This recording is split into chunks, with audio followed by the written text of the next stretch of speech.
એને શિવ સંકલ્પ સૂત્ર કહેવામાં આવે છે. તન્મે મનઃ શિવ સંકલ્પમસ્તુ.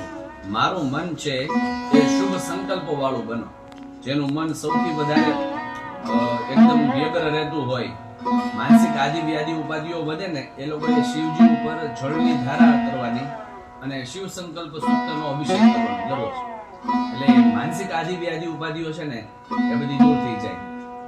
આપણે કેમ સહસ્ત્રચંડી કરીએ એની અંદર ભગવતીને પૂજા છે સૌથી વધારે પ્રિય છે, એટલે પૂજાનો ક્રમ સૌથી વધારે ચાલતો. એવી રીતના શિવજીને સૌથી વધારે પ્રિય હોય કે જલધારા.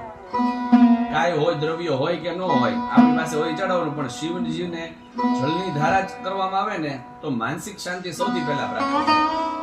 જેટલા જન્મકુંડલીની અંદર વિષયોગ વાળા હોય, જેના આપઘાતના વિચારો સૌથી વધારે આવતા હોય, એ બધા શિવજી ઉપર દરરોજ જળની ધારાનો છે ને એ અભિષેક કરવો જોઈએ. એ જળધારાથી અભિષેક કરે એટલે એમની માનસિક અશાંતિ છે ને બધી જ દૂર થઈ જાય.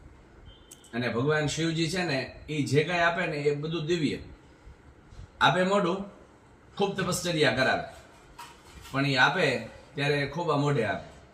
જે ભગવાન શિવજીને પ્રાર્થના કરીએ કે મારું મન છે એ શુભ સંકલ્પો વાળું બને. પહેલા અધ્યાયથી